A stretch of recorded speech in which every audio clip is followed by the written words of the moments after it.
Hello, orchid addicts of all various colors and shapes. It's I, Lion, and welcome back to my channel. Today I wanted to show you what's going on. It finally snowed at the 28th of February. The prophecy came true, but it was basically equal to a student preparing for the exam at the last night before the exam, which is amazing. And you can see I have my favorite color under my eyes. It's indigo, love it. You know, I woke up in the middle of the day, you know, sleeping to 13 hours. You know, that's a very good usage of your free day. Would recommend. But in any case, I haven't felt this in such a long time. Yay! Hi, friends, I am back. Right now it's the evening of the 29th of February, I think. Yeah, I've been busy. Right now I want to show you the reporting process I'm going to go through. Today I'm going to report 2 orchids, and those are probably going to be separated in 2 different videos, so this is probably the most important one. The beginning, you can see a really nice drawing of my pink Phalaenopsis by one of my friends who's an artist.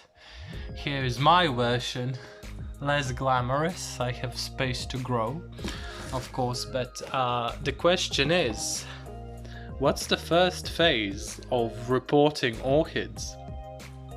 Besides actually evaluating that you need to report them. The soil, you know, where are you going to be reporting them into? The pots, the media, and etc, etc. So here I have my local media. This is one of the best ones that I know. It's German, Composana, apparently. It's not good. When I originally bought it though, it was decent. Right now the quality has gone down. I don't understand why the people who make orchid medium include so much I don't know, rubbish, peat and all kinds of nasties, which are basically fillers. I mean, if you're going to be charging €5 per bag, you might as well make sure that it's decent, not just some scrap picked up from the, forest floor. Because let me show you what's inside. Look at this. You could put normal house plants in this. Does this look like orchid medium to you, or does this look like no regular potting medium? Because what this essentially is peat. This is peat with bark chips sprinkled in between. This is not what is this? Just what is this And the bark chips which are here, decent quality. Look. What is this? This is poor. And the point is, why are people who have no comprehension how orchids are supposed to be planted make, medium for orchids? Because this is not a normal orchid medium. Yeah, sure, you could probably use it for cymbidiums and phragmipediums and paphilopetalums, perhaps. I'm not even an expert on those, because they are known to be more or less ground-dwelling orchids, but Phalaenopsis, Cattleyas, Vandas even, and all that jazz which most normal orchid growers have the plentiest of. What is going to be growing here? Yeah, frickin' weeds, that's what's going to be growing here. So, I have 2 containers. The wider one I'm going to be pouring the medium in, sorting, and here I'm going to put the already sorted medium. Fortunately, I'm not going to put you through the pain of having to watch me sort every single piece for an hour until I get a handful of medium I could actually use for my orchids right now. But yeah, I'm going to just show you a demo. Here's the rest of it. Okay, let's rip it up. one hand. Because I'm a strong orchid grower. A young, enthusiastic, passionate person. I actually wanted to say that... Let's finish the sound. Ah! At least I can rip something apart. Okay.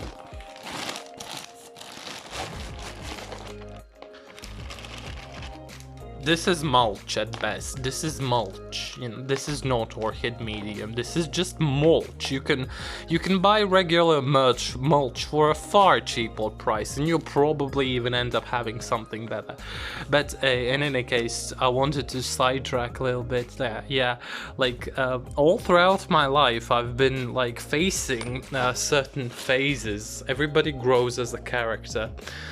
I've noticed that I grow quite extremely, you know, like after every single year I feel like a different person, and I feel like I'm like significantly older, and I'm one of those people who's a brat essentially, because I approach people who are well into their second half of their life, and I still have the audacity to teach them what they should do properly and stuff like that, because apparently I'm so very experienced. Don't know where I have those traits from. You know, I suppose my high arrogance, but I suppose like there has to be a little bit of substance behind you if you are actually moving in such a direction, because you know, most people, they're scared to make a move at a young age, and I'm certainly not one of those. If I have something on my mind, everybody will hear it and everybody will know it, and I will not give a damn, because life is too short for you to be concerned about little things. So in any case, like recently I've had like, you know, a depression phase. You know, I've been struggling. I've been trying to, you know, keep on my feet, keep on going, because how do you deal with depression? Okay, let's start with, you know, my point of view of how you should not deal with depression. How to not deal with depression is you realize you feel bad. Well, essentially, don't cause yourself a depression. Like, I mean, I understand there are people who are born into extremely abusive families, or who have like born in like defects because of lack of natural selection.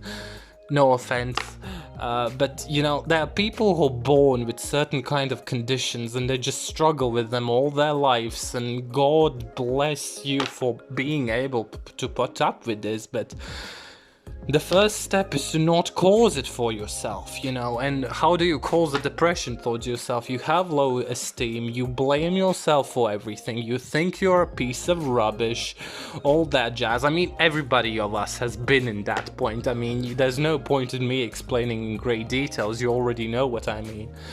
But yeah, if you're already basically, first step is to not allow yourself to, you know, get to that phase. You know, if you have gotten out of that phase, make sure you stay out of it, because do you really need it? Do you need it? Do you like it? What joy does it bring? Wouldn't you rather want to just run away from it as fast as possible by any means possible? Well, okay, that's just me bragging, but like, I know how it is. Trust me, I know how it is. That seems to be a pattern in these modern days, but maybe it's just a pattern. The more people we have on the planet, the bigger the groups of people with certain problems we have. It's all proportional. I'm really philosophic right now, you know. Hope you can bear it through. I mean, you could skip this part of the video if you want to get to the real action. But, you know, this is just the build-up, you know.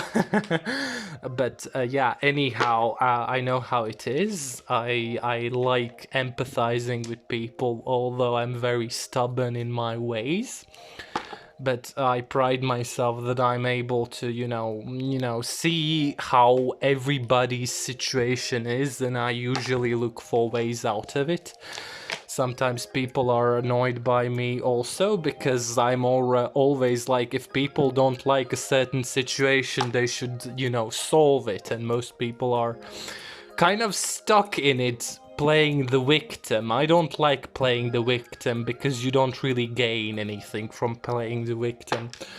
Okay, that's just me being a very, very sophisticated, wise person, but yeah, I mean, if you're already in depression, what you gotta do to get out of it? You run.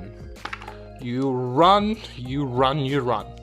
That doesn't mean that you know, go and drink yourself to death. That's not a solution, you know. I think there are many generations of men, particularly, who have tested out that method and proven to us all that it's not the answer. It's just, you know, another way how to self-destruct. It's slow suicide, really, that's what it is. But yeah, you gotta run away from it. That also, yeah, you know, you have to grow out of it. You have to understand what is causing it, and you have to avoid making that mistake again. And it's all in your thoughts, which trigger emotional reactions, and it's trauma and blah blah blah blah blah blah blah. Okay. But let's not get in too deep. This is an orchid video, but I'm a philosophist, so what can I do? Gotta be who you are, not who people want you to be because of their comfort or short vision or narrow perception. Okay, it's hard to film and do soil tasks and all that jazz at one point, but yeah, you basically have to face your problems, realize what's causing them, make a stubborn, you know, conclusion that you don't want to be in it, and then basically speaking, run into the sunshine, you know, keep yourself in the sunshine. Because like depressive people, when they're having a good moment, they all realize that they feel completely fine when you're in a good company, when you're doing something passionate, when you're going for a trip, you know, like, you know, when you feel high, you know, like not high, I mean basically normal, when you feel like a normal person, like you're able to, you have energy to actually do something, so just keep at doing it. I mean, really, that's what it is. Just keep doing the thing that works. I mean, if you're not causing damage, you know, you shouldn't cause more damage if you're already dealing with a lot of damage, but yeah, basically, my journey has been really upset about things, and then you basically sit on your bum for a very long time, and then you think about, you blame yourself at the start when something really breaks apart and goes down on you. You blame yourself at the start. Second of all, you start feeling like it's really not your fault. You put the blame away from yourself on the other person who has caused it. That is not correct, but it's a step, you know, forwards, and you gotta go forwards. And if you're at the bottom of the pit, how do you get out of it? You crawl through the darkness, you crawl through the muck, and you get up, and it's not a pleasant journey, you know. So you stop playing, you stop basically annihilating yourself, and you start playing the victim. And when you're already a victim, you should not stay the victim, because it's dumb. It's the definition of what makes people dumb, being the eternal little poor victim, and everybody owes me everything. Now excuse me if I have triggered people. That's not my intent. I'm just psychoanalyzing myself. I'm talking about myself, you know. We're all very similar. There's no need to pretend that there's a humongous difference, except other people just speak in a different way, and that's the only difference we really have. We all have the same functions and desires and yada yada. So, after you're done taking the blame off of yourself and realizing that other people actually have taken part in it, you start analyzing what actually happened, what went down, what was done in a wrong way by the other people, what was done in a wrong way with you. You understand what is going on from all various perspectives and colors and shapes.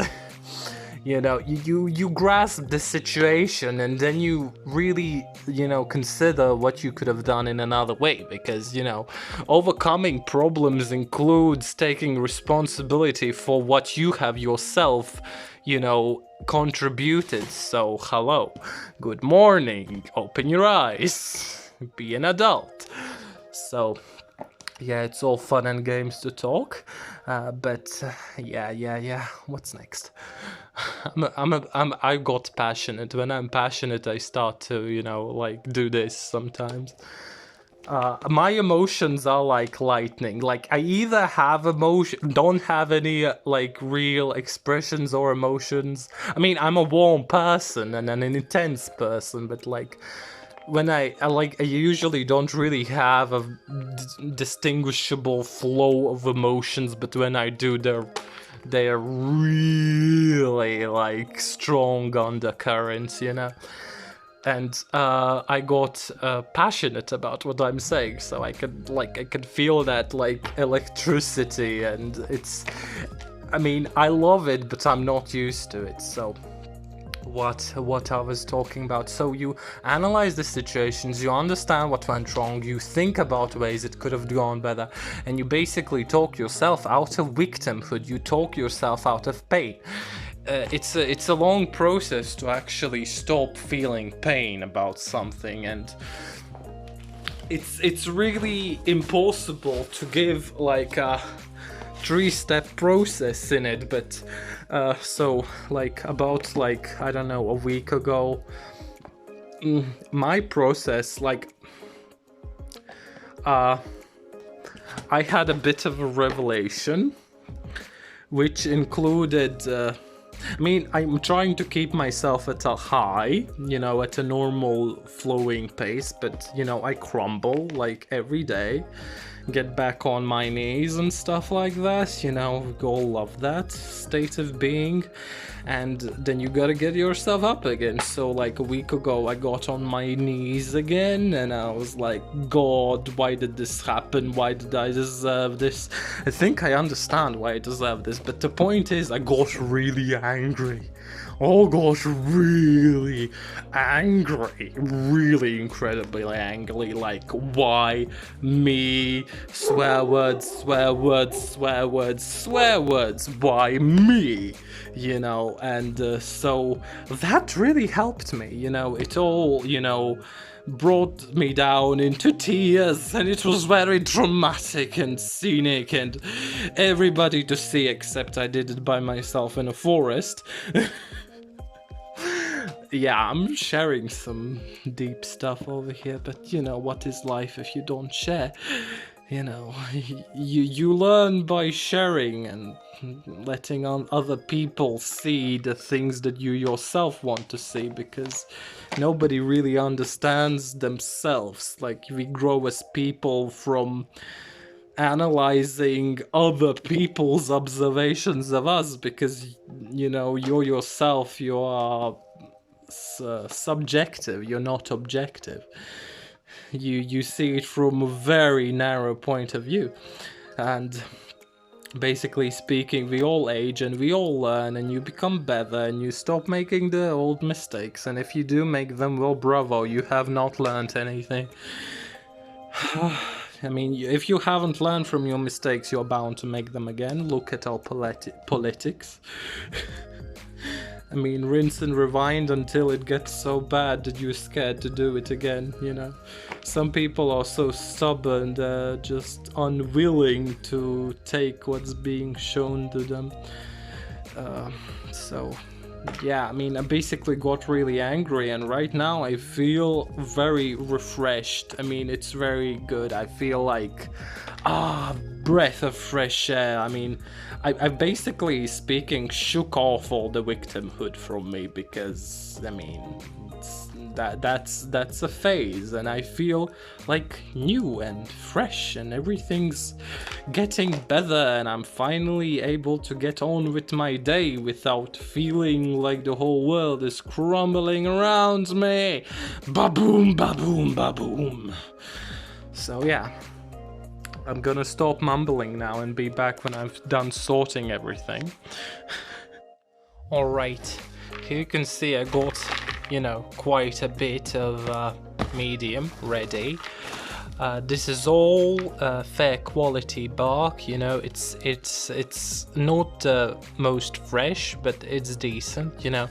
And I added, you know, I don't know, like 30% or something of sphagnum moss, like I took it into, you know, little pieces. It has been standing dry for a long time, so it easily separates. And this is the medium I'm going to be using. I mean, primary wood bark chips and some moss to, you know, hold in the moisture.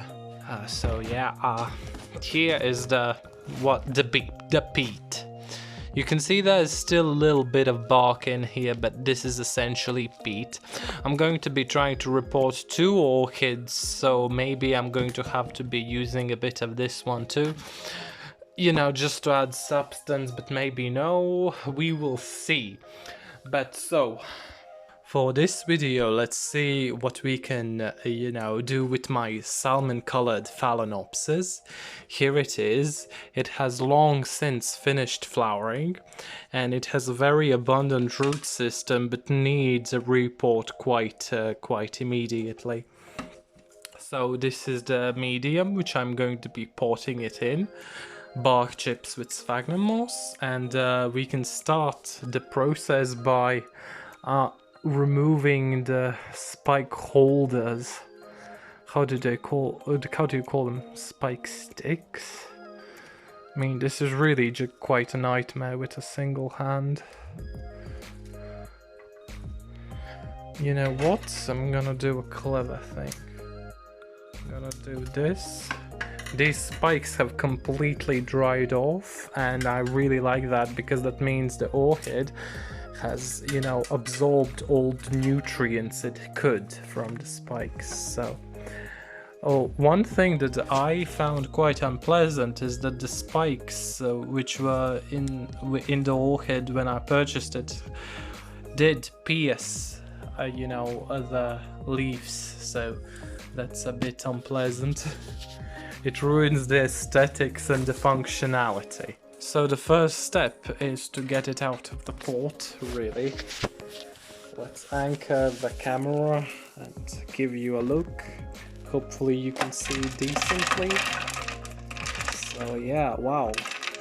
I did water the orchid before I brought it here, so the roots would, you know, be more flexible and the medium would fall out a little bit more easier. But yeah, here we have the medium. It's really not bad. This is a decent medium. I have seen far worse.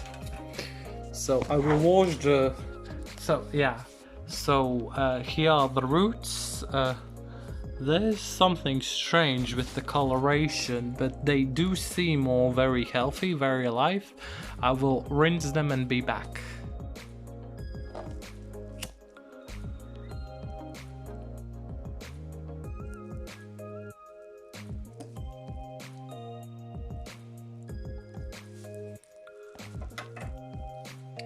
So, here's the orchid. I hope you can see decently enough. I'm holding the, you know, phone in between a rock and a hard place. So here we have the roots. We have some intriguing coloration. This might be a reaction to something chemical going on. I doubt it is the dreaded Fusarium. But in any case, I disinfected the scissors, and I'm going to take off the broken roots and the old roots, and then we are going to see what we have to salvage from then on then.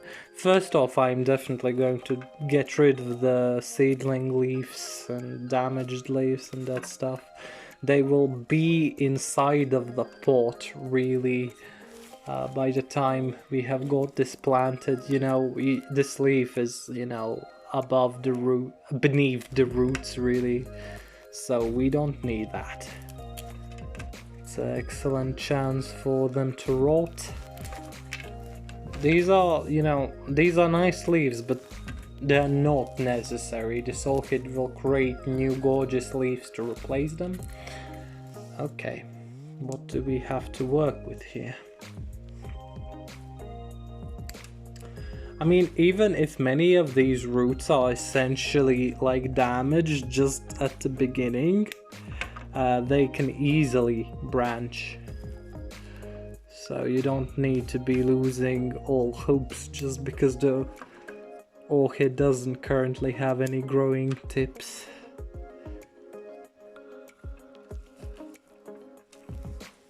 Of course, if the roots have some bits and pieces stuck to them, you might as well leave it to them unless they're really decomposed.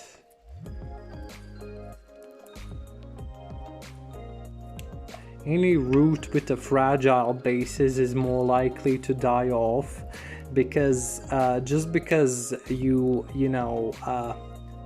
pamper the orchid and it basically looks good, at the moment you are going to report it, doesn't mean those roots are going to be surviving inside of the pot. But of course, even if the roots are bad, it's important to leave a sufficient amount of roots, because you might go overboard and then the orchid is left with very few. And Phalaenopsis are really pleasant to work with, because even if you lose, if you break the roots, at some various points, they can still function because the velamen is intact. Now, some roots like this, it's a nice root. Most people would probably decide to leave it on, but I don't like it. It's just simply old and flimsy, It does not suit me personally. So in my opinion, you can, go ahead and cut off quite a few of Phalaenopsis roots off, and they will do fine even if they don't have that much left. But try to not go overboard. I don't want roots certainly to be coming out of the pot. Sorry if you did not see what I was doing there quite that well. It's really a bit confusing. I don't want roots to be growing out of the pot, so this one, which is pointing rather upwards, just gonna get rid of that one.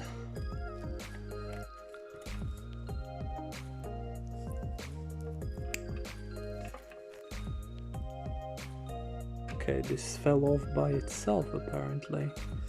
This is a weak element. You can see this is the basis of the plant where it started growing. Probably had a lot of little seedling leaves which were already left behind. Now, I don't like this section. I'm gonna cut it here. This may stay. This root, I don't like it. So if I don't like it, I'm gonna get rid of it. Try to not leave big open wounds, better cut them down to a place where the wound itself is a smaller opening, so it would have less likeliness to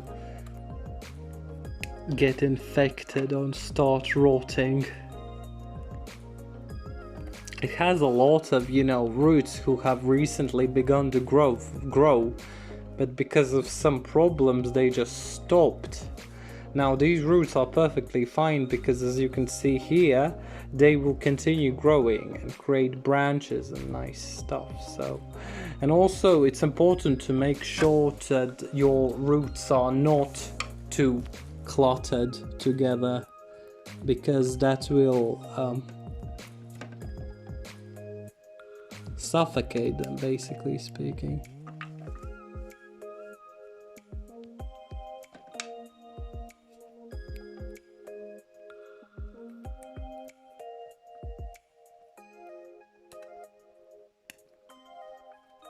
I wanted to also mention a thing.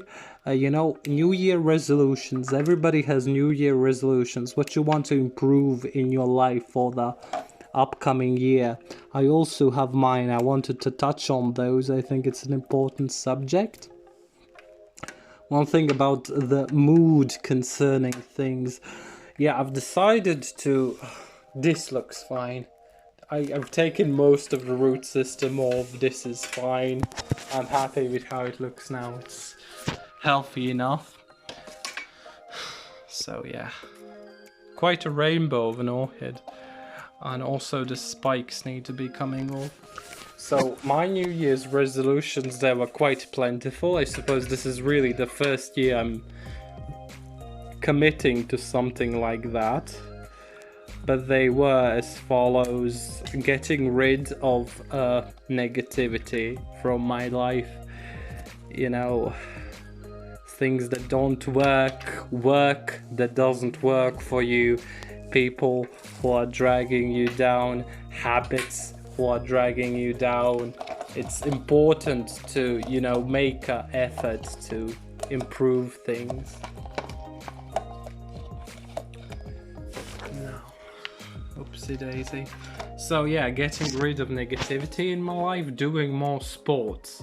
Sport is important, you know, it's an important part of our lives to be physically healthy. Healthy body, healthy mind, healthy soul. So yeah, after this video I'm going to jog and exercise, you know, to my capacities. Don't do overboard. Overboard will, you know, come, you know, and backfire in your face. So slow and steady kind of wins the race. Or what is else? God, I'm being messy. Don't touch the plant. Another New Year's resolution is finishing unfinished studies of mine. I am in multiple study programs. Finish them and finish them well.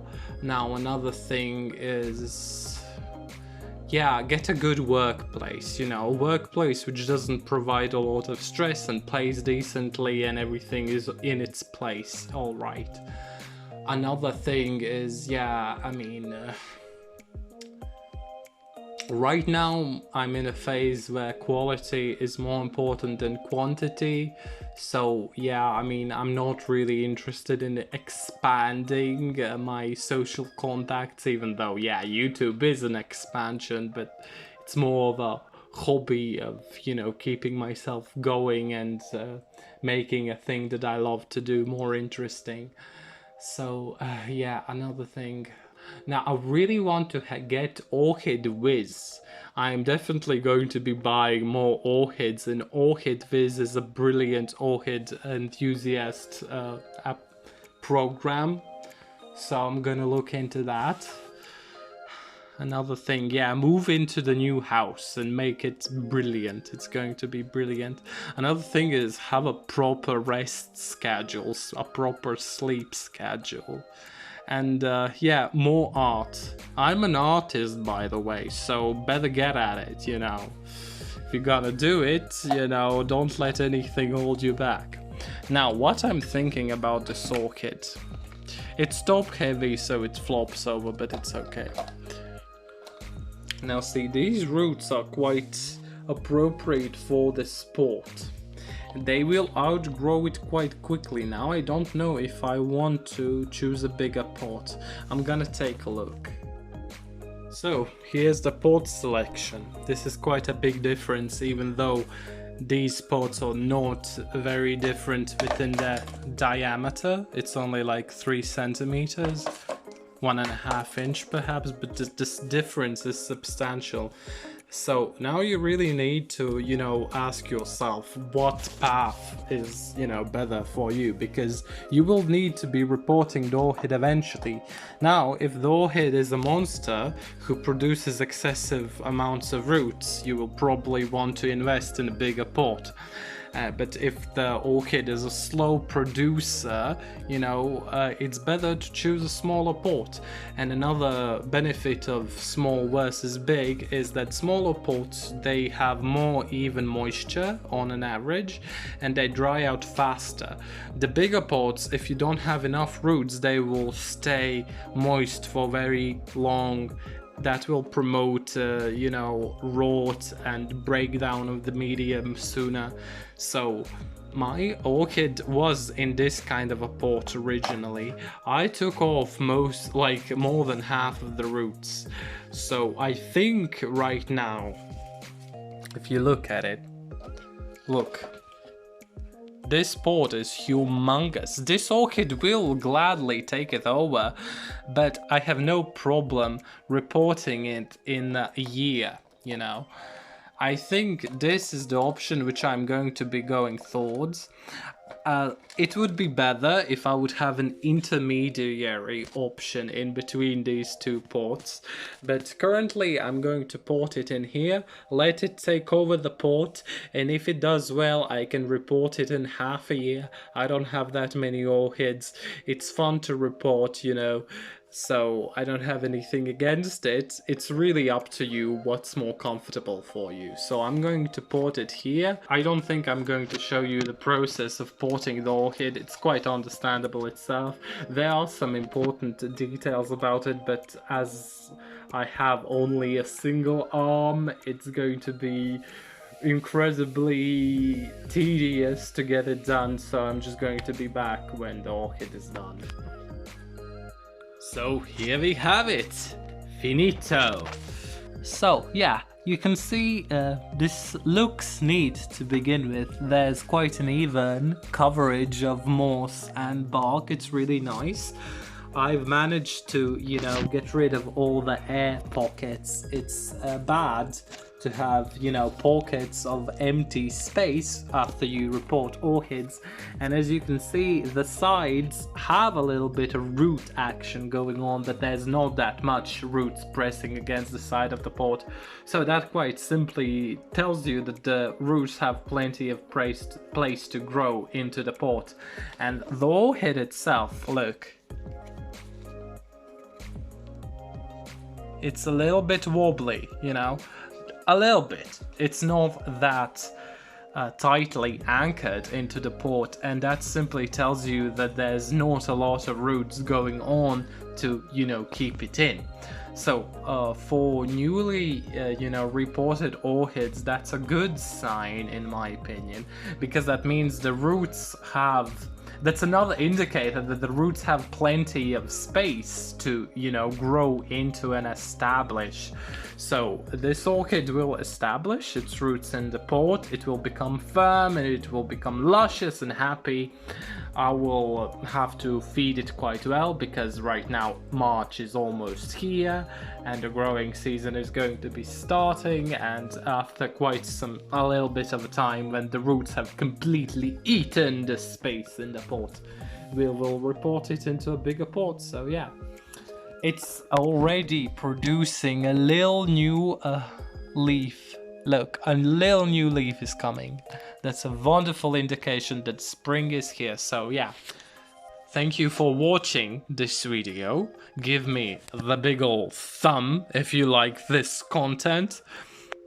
Thank you for listening to my philosophical mumbo jumbo.